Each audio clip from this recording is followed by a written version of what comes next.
It's our favourite time of the week to talk to our favourite person in the world, the one, the only, the wonderful Megyn Kelly. Lovely to see you, my friend. It's great to be with you. Now, perfect example of two Americas on show for everyone this week. You had all of the sooks at the Grammys and you had the Melania documentary with lots of people seeing it and it making more money than any documentary on opening this century. Yeah. Oh, it's amazing to me, like, to watch these rich, privileged, out of touch, elite jerks stand up there and try to lecture the rest of us on how we need to live. Each one of whom has made money beyond their wildest imaginations and lives in a gated, guarded estate and will never have to deal with the consequences of an illegal immigrant in their lives.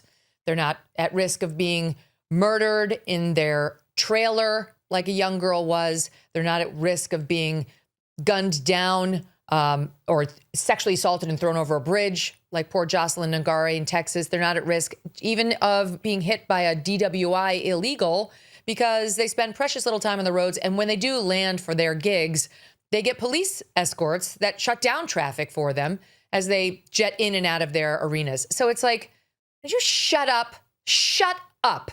And honestly, Justin Bieber is as smart as this pen. That he would have the nerve.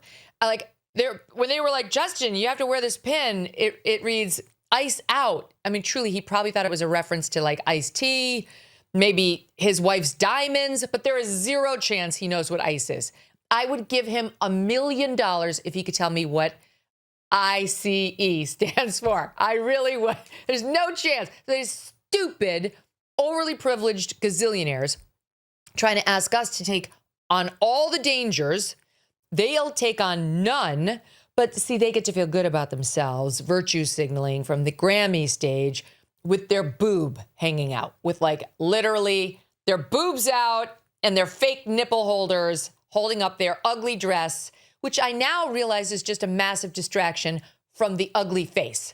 I'm being nasty and ad hominem because this woman is an idiot and, yes, unattractive. I don't know why she did that other than she's severely deranged, like literally everyone I saw last night. Where was the hero to stand up and say, I stand for the American citizens who have been hurt and killed by the illegal aliens? That's who I stand for. Where was that hero? I mean, all you really had to do as a woman was show up in a normal dress that covered all of your private body parts for the most part, like maybe even just half covered. And then maybe sing a nice song, like a nice song that doesn't have the N-word in it, or I don't know, something disgusting and foul. Like it would be totally subversive. You'd be the coolest kid in class. 100%. And I couldn't help but think that, we've both got kids and I really have been thinking about how weird some of these people are. Now, not in the old school good rock and roll way, but more in a struggling to get out of bed way. Oh, yeah. Oh, my God. Like Billie Eilish? I don't know what. She looked like a piano, it's just, or maybe a domino. I don't know, like the weird, more of a piano. It was like stiff, and it was like weird angles. She never looks good. I mean, to be honest, there's never been a time where you're like, wow, Billie Eilish nailed it with her fashion. But she's incredibly depressed. That chaperone, she's the one who was wearing the nipple thing. She's been like severely depressed for many years. And now she said she's bipolar, diagnosed at 22. Billie Eilish is openly like very depressed. I mean, these people are like near suicidal from the look of it. And yet on their way down, they want to lecture us on how to live a better life. I'm good. Thanks, but I'm good. And this is why, truly, it goes back to the fact that, like, you see all these leftists out there protesting all the time, and they're like ICE agitators, whatever. The right wing does not protest. It just doesn't. Like, the right wing is going home to their spouses and their kids, and they're working fruitful jobs. They're going to church. They're connected with their friends and family, and they generally lead pretty good lives. They're pretty happy. They'd like to take a vacation, maybe an extra one, or one at all that they don't get. But they're not a bunch of whingers, as you would say. It's it's a leftist thing to get uglier and uglier and more unhappy, and then to think that you're in a position to lecture us on how to live. Now, one of the things I find really infuriating about this ICE situation are the cities that tell the Immigration Enforcement Agency that they are not allowed to go into jails to get people who have been found guilty of crimes who are illegal immigrants. New York is about to do that, meaning get ready for protests there. The whole, like, Tom Homan goes into Minneapolis and calms things down. You know, the Kristi Noem, Department of Homeland Security chief thing, she's out. And now the border guy, Tom Homan, who we love, is in, is such a lie. Tom Homan claimed he'd reached some sort of a deal with the Attorney General of Minnesota to allow ICE to get the bad guys in jail. So, like, forget state prison. Minnesota State Prison has been doing this. But it's the issue is the county jails and the city jails all over the state do not cooperate with ICE because they're all sanctuary cities. And so that's been the issue all along. So they came out, the administration, you know, through Homo, like, the Minnesota state prisons are going to cooperate. It's like, we know that. They've been cooperating. That's not a win. Like, please just be honest about what we're doing. Then he's like, and the Attorney General of Minnesota said that the county jails and the city jails can cooperate too. What? And I said to the team, go back and check, see whether Mayor Fry has spoken to this, see whether the sheriff of Hennepin County, where Minneapolis is, has said we're going to do it. No, to the contrary, they're both saying we're not changing a thing, which means no access to the bad guys who are in county and city jails. So they get let out and they get turned right back out onto the street, which necessitates exactly what we've been seeing on the streets of Minneapolis, a much more heavily bodied operation, because you got to block the front door, you got to block the side door, the back door. If there are children in the home, you need an extra officer or two. It's like, that's why you need a bigger police presence there. New York, yes, New York's already sanctuary. Chicago, like most of our major cities are run by leftists. And so they're sanctuary cities. And sanctuary cities claiming, this is BS, but they claim they don't want illegals to feel like they can't call the cops, like if their husbands are beating them up. Like a woman is going to, instead of get her husband off of her, she's going to get deported. That has not been how law enforcement has been using those kinds of calls. Just FYI, this is a lie. But that's how they get away with it. But all ICE has really asked for any of these cities is, when you have a terrible person locked up in county lockup, please call us in advance of the day he's getting set free. You don't even have to hold him extra.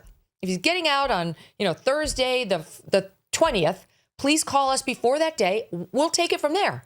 They won't even do that.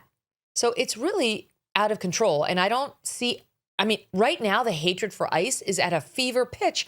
They're not going to stop any of these policies, Paul. Like, if anything, they're going to double and triple and quadruple down on them. So the only solution, as I see it for Trump, is to quadruple down on his determination to get the illegals out. And if the press doesn't like it, too bad. They're going to have to get used to it, because this is what he ran on. He has the majority support of the American people. And it's not just for the illegals who have done extra crimes. All illegals. There was just a poll out, just hit before we got on air. There's still a majority of the populace wants all illegals out. All. So it was never going to be pretty. These leftists in sanctuary cities are making really sure of that. So they'll get their political, boost from it. But these people have to go. The illegals must go. Now, this, of course, is an election year. In November, the midterms, and that's going to be a handbrake. It looks like the Democrats will win, probably win big, but there's a chance it could happen even sooner than that, because the Republicans are down to just a one-seat majority, and a by-election between now and November means the handbrake comes on early. What do you think the handbrake looks like when the Democrats control the House, but the president is still in charge of the country? Well, right now, I think it's looking terrible for Republicans in the midterms. There was just a state Senate seat that came up for election in Texas, in a district President Trump won by 17 points in the presidential election, that went Democrat. So it's not great. The harbingers of things to come, not great. Having said that, Joe Biden managed to stem the bleeding and stop it from being a total bloodbath. And it's possible Trump will do that too. Although Trump scares people, he scares people, and the media make sure of it. He's got a very dishonest media. So I do I think the Democrats will easily win the House in the midterm election. And I really just hope that the Republicans can hold on to the Senate. That was considered impossible for the Dems to take over the Senate before. And now most people put it like a likely 51-49 situation. Republicans maintain control. But we'll see.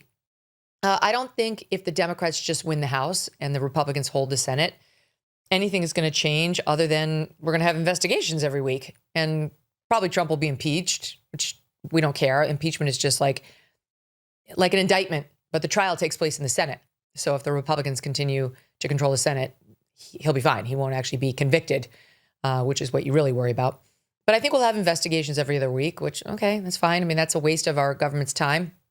But it's not like President Trump was going to get a bunch of legislation through in the remaining 3 years that he won't anyway. He's gotten none through. None. He has the Laken-Riley Act, which did tighten down the illegal immigration situation somewhat. He got his tax bill through, which extended the Trump tax cuts, which was good. He passed his budget. That's it. That's it. So, like, he can't get anything through because in the Senate, even though Republicans have 53 votes right now, you need 60 to get a vote on the legislation for so-called cloture. Without cloture, you don't get a vote on the substance of your bill. So it's really, unless you have 60 votes now or 60 senators on your side, which is near impossible, you can't get legislation through. That's where we are now. So it's, not that big a difference. Yeah, I wanted to talk about it because, again, in Australia, so much of the coverage is about the prism of Trump. The reality is that under the Trump presidency, Congress, yes, exists, but the authority is very much in the actions of Donald Trump. What he does with a pen is really more mighty than the laws that are being passed by the parliament. The truth is that regardless of what happens in the House, the president still remains all-powerful, right? No. If they get control of the Senate too, that now it's going to get interesting on the impeachment front. But even those Democrats would have to worry about actually impeaching the sitting president. They would. I don't know that they'd get every vote. In any event, I don't think much is going to change.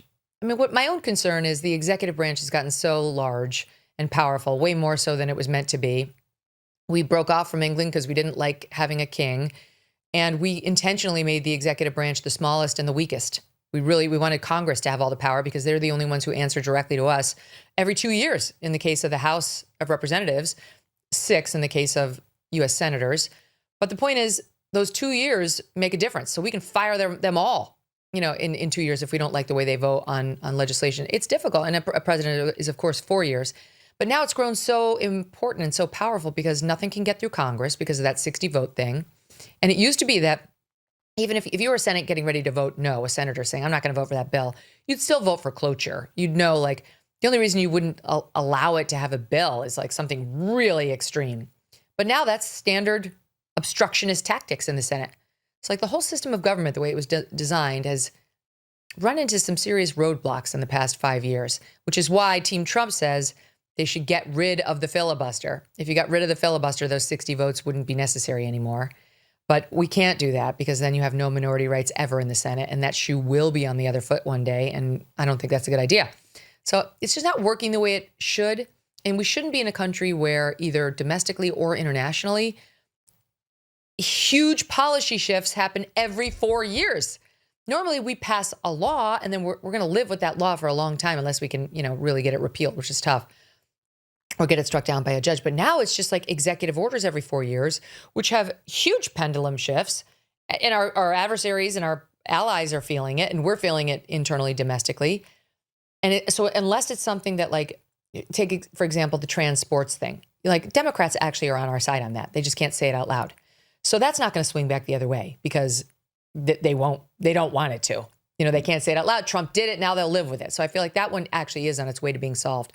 But virtually everything else will get swung back as soon as a Democrat is in there, since nothing's law. It's all just pen and a paper.